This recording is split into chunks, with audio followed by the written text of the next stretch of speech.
सभी विद्यार्थियों को नमस्कार। आज हम हिंदी व्याकरण की बात करेंगे। हिंदी व्याकरण, चूँकि हम लोग व्याकरण की शुरुआत हमारी तो प्राइमरी से हो जाती है, लेकिन जब हम समझ शुरू करते हैं तो हमारी जब माध्यमिक विद्यालय में हम आते हैं तब हम उसको व्याकरण के तौर पर देखते हैं। तो व्याकरण क्या है, व्याकरण को क्यों पढ़ना चाहिए और व्याकरण में क्या हम पढ़ते हैं, है ना। व्याकरण में हम क्या चीज़ सीखते हैं, ये हमको ध्यान होना चाहिए, इसका हमको पता होना चाहिए। हम सब जानते हैं कि व्याकरण भाषा का अनुशासन है, वो कोई सी भी भाषा हो, ठीक है। तो व्याकरण के माध्यम से भाषा अनुशासित होती है। अनुशासित होती है कहने का मतलब वो नियम में बन करके रहती है। और हम सबको पता है कि हम अगर अनुशासन में हैं, हम अगर नियमों में हैं, कोई भी परिस्थिति, कोई भी व्यक्ति, कोई भी चीज अगर नियम के अंदर है तब वो अपना उचित और व्यवस्थित विकास कर सकता है, ठीक है ना। वो ज़्यादा समय तक सुरक्षित रह सकता है, नियम में बंद करके वो उपयुक्त व्यवहार में लाई जा सकती है, ठीक है। तो भाषा भी, व्याकरण क्या करता है, भाषा को नियम में बांध करके रखता है और नियम में बांध करके रखने से वो परिमार्जित होती है। परिमार्जित होना, शुद्ध होना, ठीक है ना। तो व्याकरण क्या करता है, भाषा को संरक्षित भी करता है, उसका विकास भी करता है, उसको आगे भी बढ़ाता है। अगर व्याकरण ना हो, किसी भी भाषा के साथ अगर व्याकरण ना हो तो क्या होगा, उसका समय दर समय अनुचित उपयोग होने लगेगा, फिर वो नियम में रहेगी, ठीक है ना। फिर समझ में नहीं आएगा, कुछ समय बाद उसका हो सकता वो नष्ट होने के कगार पे चली जाए। इसलिए हम जिस व्याकरण की बात करते हैं वो है भाषा का अनुशासन। तो हिंदी व्याकरण, हम लोग हिंदी के विद्यार्थी हैं। हिंदी व्याकरण, हिंदी को व्यवस्थित रखना, उसको नियम में बांध करके रखना और उसको विकसित करने में मदद करता है, ठीक है। तो व्याकरण के अंतर्गत हम क्या पढ़ते हैं, तो व्याकरण के अंतर्गत हम पढ़ते हैं, व्याकरण में हमारी शुरुआत तो वर्णमाला से होती है। हर भाषा का सबसे प्राथमिक और सबसे मूल उसका वर्णमाला, उसकी वर्णमाला। अगर वर्णमाला नहीं होगी तो वो भाषा ना तो हम उसको बोल सकते हैं, ना उसको व्यवहार में ला लिख पाएंगे, ठीक है ना। तो जब तक हमारी वर्णमाला हमारे पास नहीं होती, अब ये वर्णमाला वर्णों का समूह और उस वर्णों के आधार पर ही भाषा का स्वरूप आगे बढ़ता है। कैसे, हमको पता है कि किसी भी भाषा, मैं बोल रहा हूँ, आप सुन रहे हैं, आप बोलेंगे, मैं सुनूंगा, इस सब की प्राथमिक इकाई, सबसे मूलभूत इकाई होती है वर्ण। वर्ण से क्या बनता है, शब्द, ठीक है। वर्णों से शब्द, शब्दों से क्या बनते हैं, वाक्य, और वाक्यों से क्या होगा, कोई बात, कोई विचार, कोई भाव स्पष्ट होगा। अगर वाक्य नहीं होगा तो हम ना आप समझ पाएंगे ना मैं समझ पाऊंगा। हम भाषा का व्यवहार कैसे करते हैं, वाक्यों में बांध करके करते। अब ये वर्ण का नियम, वर्णों को व्याकरण के अंतर्गत चलना होगा, ठीक है ना। तो वर्णों के अपने नियम होने चाहिए। फिर वर्ण से बनने वाला शब्द, शब्द के अपने नियम होते हैं, ठीक है ना। फिर शब्दों के माध्यम से, शब्दों के जाल से ही वाक्य का निर्माण होता है, तो वाक्यों का भी अपना नियम है। तो इन सब का व्याकरण, वो जो नियम में बांध करके रखता है, हम उसको बोलते हैं व्याकरण, ठीक है। अब व्याकरण के अंतर्गत हम वर्णमाला के अनुसार, शब्दों के अनुसार, वाक्यों के अनुसार उसको हम समझते हैं, है ना। तो अब जो वाक्य बोला जाता है, उस वाक्य में क्या क्या होगा, उस वाक्य के साथ में भाव आएगा, जो बोलने वाला है उसके भाव भी रहेंगे। फिर सुनने वाले को अच्छा लगे, इसके लिए उसके अंदर कोई अलंकृत बात हो सकती है, अलंकार उसके अंदर हो सकती है। फिर सुनने वाले के हृदय में क्या भाव जागृत होने चाहिए, उसके अंदर रस होने चाहिए, रस की उत्पत्ति होगी, ठीक है ना। तो ये सब चीजें, ये सब क्या है, व्याकरण का हिस्सा होता है। इसलिए हम कहते हैं कि जब हम व्याकरण की बात करते हैं, जब हम व्याकरण पढ़ते हैं, तब हम व्याकरण के अंतर्गत जो वाक्यों का निर्माण हम करते हैं, उनमें संज्ञा होती है, उसमें सर्वनाम होते हैं, उनमें लिंग होते हैं, वचन होते हैं, कारक, फिर संधि, समास, अलंकार, छंद, रस, ये सब क्या होते हैं, व्याकरण का हिस्सा। और एक एक बिंदु अपने आप में समझने के लिए और हमको समझना भी आवश्यक होता है ना। हम अगर बात करेंगे कि संज्ञा किसे कहते हैं, मान लो संज्ञा क्या है ना, संज्ञा क्या है, अगर ऐसा हमसे कोई पूछा जाए तो हम संज्ञा को क्या बोलते हैं, संज्ञा क्या है? संज्ञा किसी व्यक्ति वस्तु स्थान या है ना भावादि के नाम बोध कराने वाला जो शब्द है उसको हम संज्ञा कहते हैं। अब संज्ञा के प्रकार, ठीक है, तो कहने का मतलब व्याकरण के माध्यम से हम जो भाषा को हम विकसित रूप में ले जाते हैं, है ना, भाषा को हम व्यवस्थित समझने की समझाने की जब हम प्रक्रिया करते हैं, कोशिश करते हैं, व्यवहार में लाते हैं, तो हम व्याकरण में बंद करके व्याकरण के नियमों के अनुसार लेकर के करते हैं। ठीक है, तो अब हमने कहा कि इतना सारा मैटर है व्याकरण के अंतर्गत, है ना, और इनको भी जब हम कुछ चीजें संक्षिप्त कर ले तो उसको व्यवस्थित करने में हम कहते हैं कि इनको 4 भागों में यहाँ पर बांटा गया है। हम बात करते हैं व्याकरण को पहले वर्ण विचार के अंतर्गत एक बिंदु बना करके पढ़ते हैं, तब हम वर्ण विचार के अंतर्गत क्या क्या पढ़ सकते हैं। वर्ण विचार में वर्णमाला में जो कुछ है तब हम सिर्फ उसकी बात करेंगे। हिंदी वर्णमाला में अ से लेकर ज्ञानी तक कितने तरह के वर्ण होते हैं, है ना, इन वर्णों का स्वरूप क्या है, उच्चारण स्थान क्या है, उच्चारण की दृष्टि से ये किस रूप में, किस कैटेगरी में, किस वर्ग में कहाँ रखे जाएंगे, ये सब चीजें वर्ण विचार बिंदु के अंतर्गत हम व्याकरण में पढ़ते हैं। जैसे अगर आपसे कोई पूछ ले कि बताइए, आप तो बीए फर्स्ट ईयर के विद्यार्थी हैं, हमारी हिंदी वर्णमाला में कितने प्रकार के वर्ण होते हैं, ऐसा आपने अपने से अगर किसी ने पूछ लिया तो फिर क्या होना चाहिए, हमें क्या जवाब देना चाहिए? हमारी वर्णमाला का ज्ञान हमको होना चाहिए। अच्छा बताओ, कोई बता सकता आपने से? हमने वर्णमाला कितने वर्ण होते, नहीं, वर्णमाला कितने प्रकार, मतलब उसमें वर्णमाला का प्रकार जो पूरी अ से लेकर ज्ञानी तक है उसको क्या अलग अलग वर्गीकृत किया गया है क्या? वर्णों के प्रकार आप बोले तो पूजा बोले। 2 ही प्रकार हमने पढ़े, कौन से? स्वर और व्यंजन। ठीक है, स्वर और हिंदी वर्णमाला में 2 तरह के वर्ण होते हैं, स्वर वर्ण और व्यंजन वर्ण। स्वर हमने कहा अ से अह तक, मानते हैं, अ आ ई उ ए आई री ओ आओ और ए आई ओ आओ और अम, ये क्या हो गए? स्वर। फिर हम क से लेकर के ज्ञानी तक हम इनको क्या मानते हैं? तो वर्णों के प्रकार वर्णमाला में 2 वर्णों के प्रकार हो गए। अब इन वर्णों के आधार पर अगला जो बिंदु बनेगा कि इनको हम कैसे हम अलग अलग वर्गीकृत करते हैं। ठीक है, हम सबको ज्ञात होना चाहिए इस पूरे संसार में जितनी भाषाएं हैं उन सब भाषाओं में ये जो हमारी हिंदी वर्णमाला है ये वैज्ञानिक तरीके से बनी हुई वर्णमाला है। इसके उच्चारण का स्थान, वर्णों का जो समूह, जिस उच्चारण अवयव से जो वर्ण निकलते हैं, जो उच्चारित होते हैं, उनका अपना एक समूह है। ठीक है, जो हमारा स्वर यंत्र है, ध्वनि यंत्र है, मानव हृदय के अंदर हमारे यहाँ पर भी स्पीकर फिट है, मशीनें फिट है, हम इसको ऐसा मान लें जहाँ से आवाज निकलती है बाहर तक, उसको स्पष्ट करने के लिए अलग अलग अंग अवयव है, काकल है ना, जबान है, दांत है, होंठ है, ग्रीवा है, तालु है, मूर्धा है, फिर नासिका की तरफ से भी कुछ वर्ण निकलते हैं। इन सब अवयवों के माध्यम से जो जो वर्ण उत्सर्जित होते हैं या हम बोलते हैं, उच्चारण करते हैं, उनके आधार पर भी वर्णों के अलग अलग वर्गीकरण है ना। अब मान लो आपसे कोई पूछ ले कि अच्छा बताओ, हिंदी वर्णमाला में स्वर को स्वर क्यों कहते हैं और व्यंजन को व्यंजन क्यों कहते हैं, या वर्णमाला को स्वर और व्यंजन में क्यों वर्गीकृत किया गया, किस आधार पे किया गया?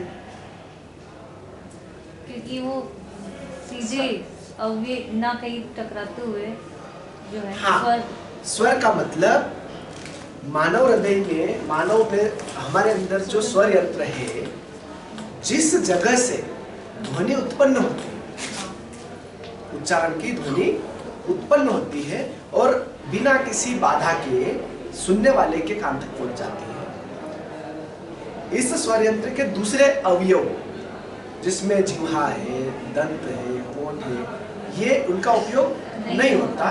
तो ऐसे वर्णों के उच्चारण को, ऐसे वर्णों को हम स्वर कहते हैं। ऐसे वर्णों को क्या बोलते हैं? स्वर कहते हैं। और जिन वर्णों के उच्चारण में हमारे स्वर यंत्र में से कोई दूसरे अंग अवयव में घर्षण उत्पन्न होता हो, अवरोध उत्पन्न करते हो, उनको प्रयत्न करके उच्चारित करना पड़ता हो, कोशिश करके उच्चारित करना पड़ता हो, है ना। उसमें जिह्वा का अपना रोल होता हो, दंत का अपना रोल होता हो, ओष्ठ का अपना रोल होता हो। जब ये इनके माध्यम से हम उच्चारित करते हैं तब हम उनको बोलते हैं व्यंजन वर्ण। ठीक है। और एक और बात, व्यंजन वर्ण जो होते हैं उस स्वर की सहायता से उच्चारित होते हैं। ठीक है ना। तो ये दो हमको अंतर पता होना चाहिए कि हमारी वर्णमाला में अगर वर्णों को हम वर्गीकृत करते हैं तो हम किस आधार पर वर्णों का वर्गीकरण करते हैं। ठीक है। तो वर्ण क्या है ना। वर्ण क्या है का उत्तर, वर्ण उस मूल ध्वनि को कहते हैं जिसके खंड या टुकड़े नहीं किए जा सकते। खंड या टुकड़े नहीं किए जा सकते का मतलब कि यदि आपको इस वर्ण को खंड या टुकड़े करना पड़े क को, तो उसको हम टुकड़ा कर सकते हैं। क हलंत लगा के क धन अ। अगर ये का होगा तो भी आप उसका खंड कर सकते हो, टुकड़ा कर सकते हो। अगर ये की हो जाएगा तो आप उसके टुकड़े, कहने का मतलब आप उसमें से स्वर को निकालने की गुंजाइश रखते हो। लेकिन हमारे जो ये वर्ण है, कौन से स्वर वाले वर्ण है, उनके हम टुकड़े नहीं करते। वर्ण है। ठीक है ना। अब वर्ण की परिभाषा, वर्ण उस मूल ध्वनि करते हैं जिसके खंड टुकड़े नहीं किए जा सकते, या हिंदी भाषा में छोटी इकाई वर्ण कहलाते हैं। ठीक है। तो भाषा की सबसे छोटी इकाई क्या माना गया? वर्ण, है ना। वर्ण वही वाली जिसको हम ध्वनि कहेंगे। जब तक उसको हमने वर्णित नहीं किया था, जब तक हमने उसको सिंबल में नहीं माना था, अ जैसा हम लिखते हैं देवनागरी लिपि में, जब तक हमने लिपिबद्ध नहीं किया था तब तक वो हमारे लिए क्या ध्वनि थी। ठीक है। फिर वो हमारे लिए वर्ण का रूप धारण कर लेते हैं जब हम उनको चिन्हित करते हैं। तो वर्ण और ध्वनि, फिर ये हमारी जो वर्णमाला है ये उसका पूरा वर्णों की स्थिति है। किस किस तरह के वर्ण है? स्वर है, व्यंजन है। ये अलग बात है कि इनमें उच्चारण स्थान की दृष्टि से अम और अह को भी अनुस्वार कहा गया। तो ये भी एक उन्होंने क्या मान लिया? प्रकार के रूप में मान लिया, है ना। तो स्वर और व्यंजन तो इसके प्रमुख है। दूसरा, इस कैटेगरी, इस वर्गीकरण में व्यंजनों में ये वर्ग वाले व्यंजन है ना। ये वाला जो है ये क वर्ग के रूप में होता है। वर्ग क्यों कहा? वर्ग मतलब समूह, एक ही परिवार के सदस्य, एक ही जगह से या एक ही प्रकार से उच्चारित होने वालों का एक समूह, वर्ग। तो क वर्ग, च वर्ग, ट वर्ग, त वर्ग, प वर्ग। ठीक है। फिर अंतस्थ, इनको अर्ध स्वर भी कहते हैं। क्यों? जहां से स्वरों का उच्चारण, जहां से स्वर का उच्चारण होता है, उन्हीं के आसपास इनका उन्हीं के तरह से उच्चारण होता है। चूंकि हाँ, ये अंतस्थ स्वर कहे जाते हैं। फिर उष्म स्वर, उष्म व्यंजन। उष्म व्यंजन में श, श, जहां जो उच्चारण करने की दृष्टि से उच्चारण में जो उष्मता होती है ना, जो उसको उच्चारण करने में हम कहते हैं ना, विशेष तरह का एक प्रयोग करना, विशेष तरह की कोशिश करनी पड़ती है। उस आधार पर भी श, श, स और ह। फिर संयुक्त, जिन व्यंजन वर्णों से या जिन दो वर्णों से मिलकर के जो जो वर्ण बने हैं तब हम उनको संयुक्त व्यंजन कहते हैं। ठीक है। जिसमें क और श से क्ष बना है, त्र और त और र से त्र बना है, ज और य से ज्ञ निकला है। ठीक है। तो कुछ वर्ण इसमें हमारे जो ये नुक्ता लगा रहते हैं, इसको बोलते हैं नुक्ता, है ना। ये फारसी या उर्दू से आई हुई वर्ण है जो हिंदी में नहीं है, पर इनका उपयोग जब हम फारसी मिश्रित हिंदी का जैसे कि हम नाराज लिखते हैं तो उसके नीचे भी लगाते हैं। तो ये आगत वाले हैं, आगत वर्ण हिंदी वर्णमाला में नहीं आते, ठीक है। तो ये हमको पता है, हम बचपन से पढ़ते आ रहे हैं, है ना, तो इसके बारे में हमको अच्छे से जानकारी है, ठीक है। अब ये जो चीज है यहाँ से इसको हमको ध्यान रखना चाहिए, इसलिए रखना चाहिए कि आगे भविष्य में हमारे जो प्रतियोगी परीक्षाएं, जो भी आपने परीक्षा में देखा उसमें इनमें से कहीं से प्रश्न आते हैं और जरूर आते हैं, ठीक है। तो अगर हम ध्यान से देखें हिंदी वर्णमाला में कुल वर्ण कितने हैं? 52। कुल वर्ण 52 है। इसमें दो तरह के वर्ण होते हैं, स्वर और व्यंजन, ठीक है। अब स्वर और व्यंजन अलग अलग वर्ण है। अगर हम इस वाले भाग को देखते हैं तो मूल वर्ण इसमें से, मूल मतलब जो उनको छोड़ दो जो दो वर्णों से बने हैं, जैसे कि ट्र, ग, इनको छोड़ना है, इनको छोड़ दो। हाँ। उसमें इसमें उन्होंने इसको छोड़ा है। अच्छा। अम में भी म और अ मिला के, यहाँ अ और ह मिला करके, ऐसे ही ये जो वर्ण है ना, ये भी मूल नहीं है, ये बने हुए या बनाए किसी दो वर्णों से मिल करके बनाए। तो इनको छोड़ करके कुल मूल वर्ण है 44, ठीक है। तो 44, 45, 46, 47, 48, 49, 50, 51 और 52। इनको अगर छोड़ दो तो मूल कितने होंगे? अब इन मूल में 11 स्वर और 33 व्यंजन। 11 स्वर और 33 11 स्वर कौन कौन से हैं? तो 1 2 3 4 5 6 7 8 9 10 और 11। ये जो है अम और अह, इनको स्वर के अंतर्गत, मूल स्वर के अंतर्गत नहीं रखना। मूल स्वर पूछे तो नहीं लेना और यू स्वर पूछे तो लेना है। स्वर तो यूं तो अपना 13 लिखते हैं अपन, अच्छा। पर मूल स्वर जो है वो 11 है, ठीक है। ये बात है। ऐसे जब व्यंजन पूछे जाए तो मूल व्यंजन होंगे कितने? 33, ठीक है। सर ठीक है। तो ये जो है हमारी देवनागरी लिपि में वर्णमाला जो हम लिखते हैं लिपि के अनुसार, तो स्वर और व्यंजन के रूप में, और हमारे जो कुल वर्ण है, स्वर है वो है 13, लेकिन मूल स्वर है 11, ठीक है। ऐसे ही कुल जो व्यंजन है वो 37 हो जाएंगे, ठीक है, इनको छोड़कर, है ना। तो ये हमको ध्यान रखना है। मानक वर्ण कितने हो गए? 52, ये ध्यान रखना है। 33 और 39 मिला करके 52 वर्ण अपने वर्णमाला में बनते हैं, है ना। अब उच्चारण में समय की दृष्टि से ह्रस्व, दीर्घ, प्लुत, ये 3 तरह के हमारे स्वर हैं। स्वरों में भी उच्चारण की दृष्टि से अलग अलग तरह के स्वर हैं, जैसे अ, आ, ई, उ, ऊ। ये क्या हुआ? उच्चारण में लगने वाले समय की दृष्टि से हमने उनको कहा ह्रस्व और दीर्घ, है ना। हमने इसको कई बार बचपन से हमको पढ़ाया गया, छोटी की मात्रा, बड़ी की मात्रा, हमको ऐसा पढ़ाया गया। ये छोटी बड़ी का मतलब ही वो है जिसमें कम समय उच्चारण में लग रहा है वो हमारे लिए छोटी, छोटा बड़ा उसमें है नहीं, लेकिन उच्चारण में लगने वाले समय की दृष्टि से छोटा बड़ा, ठीक है।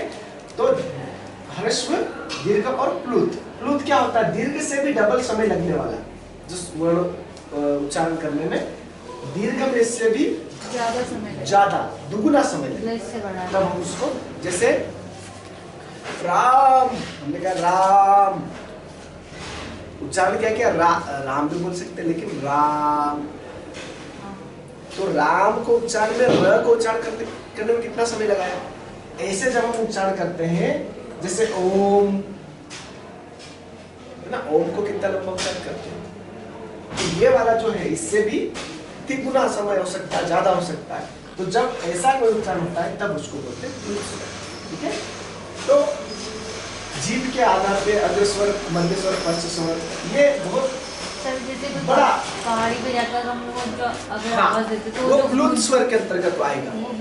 हाँ, लय में जो एक ही वर्ण को ज्यादा लंबे समय तक उच्चारित कर रहे हैं वो प्लुत, ठीक है, ऐसा होता है। तो इसको हमको अच्छे से समझना चाहिए और स्वर के आधार पर ही हम क्या लगाते हैं? मात्राएं। मात्राएं। ठीक है, मात्राओं के अपने चिन्ह होते हैं, ये चिन्ह हम बचपन से जानते हैं, है ना। तो ये हमारे हो गए स्वर वर्ण। फिर ये हो गया आपका व्यंजन। व्यंजन वर्ण कौन से होते हैं? जो स्वर की सहायता से उच्चारण किए जाते हैं। स्वर की सहायता से उच्चारण किए जाते हैं उनको हम व्यंजन बोलते हैं। और व्यंजन 3 तरह के हैं, स्पर्श, अंतस्थ और ऊष्म। ठीक है, इसमें सघोष, अघोष ये भी है, और वर्ग के अंतर्गत भी है, अंतस्थ भी है, ऊष्म भी है। तो ये वर्णों के उच्चारण है। और संयुक्त व्यंजन है ना, कितने प्रकार हो गए? स्पर्श व्यंजन, अंतस्थ व्यंजन, ऊष्म व्यंजन और संयुक्त व्यंजन। इतने सारे ये वर्णों में व्यंजन वर्णों के प्रकार हैं। ठीक है, स्वर में 3 तरह के हमने स्वर पढ़े, हर्ष स्वर, दीर्घ और लघु स्वर। और व्यंजन में हमने क्या कौन से पढ़े? स्पर्श व्यंजन, अंतस्थ व्यंजन, ऊष्म व्यंजन और संयुक्त व्यंजन। ठीक है, तो संयुक्त कौन कौन से? 4 हमारे संयुक्त हैं। इसमें ढ और ढ पढ़ने वाला जो ढ है वो भी ढ ढक्कन के साथ जो बिंदी लगाते हैं वो भी आ जाता लगभग, है ना। क्योंकि इनको जब हम लिखते हैं तो वो उसका हिस्सा है नहीं, जैसे ये 2 है ना, हाँ, तो विशेष रूप में हम उपयोग में लाते हैं पढ़ने के उसमें। ठीक है, तो अंतस्थ व्यंजन हमारे ये और लवर, अंतस्थ को अर्धस्वर भी कहा जाता है, जहाँ से अर्धस्वर, हाँ, स्वर के स्थान जहाँ से स्वर उच्चारित होते हैं वहां से भी ये भी वहीं से आसपास से उच्चारित होते हैं, इसलिए उनको ऐसा बोलते हैं। और ऊष्म में आप जब इनका उच्चारण करके देखते हैं तो वाकई में ये ऊष्म व्यंजन के रूप में ही उच्चारित होते हैं। और संयुक्त का आपको पता है कि जहाँ 2 व्यंजन वर्णों से मिलकर के बने हुए जो व्यंजन वर्ण है उनको क्या बोलते हैं? संयुक्त व्यंजन। ठीक है, तो ये है। फिर अनुस्वार और अनुनासिक आपको हम कभी बाद में पढ़ाएंगे, क्योंकि अनुनासिक और अनुस्वार को भी ये भी बहुत ही जरूरी है। अगर हम अनुस्वार और अनुनासिक का उपयोग करना बंद कर दें, नाक से आवाज निकालना, तो बहुत सारे वर्णों को उच्चारित करना, शब्दों को सही रूप में है ना व्यक्त करना मुश्किल हो जाएगा। इसलिए इनका भी अपना महत्व है। तो अगली कभी और जो अगली हमारी क्लास होगी उसमें हम अनुस्वार पढ़ेंगे। तो आज हमने व्याकरण को समझा, व्याकरण क्या है ना, व्याकरण किसे कहते हैं, इसका जवाब आपके पास होना चाहिए। व्याकरण किसे कहते हैं? यह नियम, अनुशासन। अनुशासन, भाषा के अनुशासन को व्याकरण कहा जाता है। ठीक है, फिर व्याकरण का मूल आधार क्या है? वर्णमाला होती है। फिर हमारे हिंदी वर्णमाला में हमने वर्णों के प्रकार पढ़े, वर्णों की संख्या हमने देखी, किसके प्रकार के वर्ण हैं और उनको किस आधार पे वर्गीकृत किया गया है वो आधार भी हमने देखा, उच्चारण के आधार पर, है ना, वर्णों का वर्गीकरण हमने देखा। ठीक है, तो इस प्रकार से आज हमने व्याकरण में छोटी जो वर्णमाला है उसके बारे में, और वर्ण में वर्णों के प्रकार, स्वर और व्यंजन, इनका हमने अध्ययन किया, है ना। अगली क्लास में हम लोग फिर अगला विषय पढ़ेंगे। ठीक है, आप इसके बारे में थोड़ा सा सर्च करें, पढ़ें, मोबाइल में भी पढ़ें, कोशिश करें, क्योंकि ये वो विषय वस्तु है जो आपको हमेशा काम आएगी। आप किसी भी फील्ड में रहेंगे, जब आप जॉब में चले जाए या आप टीचिंग में जाएंगे तब तो आपको जरूरी है ना। हम किसी भी कंपटीशन एग्जाम में बैठेंगे आपको ये पढ़ना ही पड़ेगा। ठीक है, हाँ, गूगल पे आप कर सकते हैं। क्या? हिंदी व्याकरण। हिंदी व्याकरण।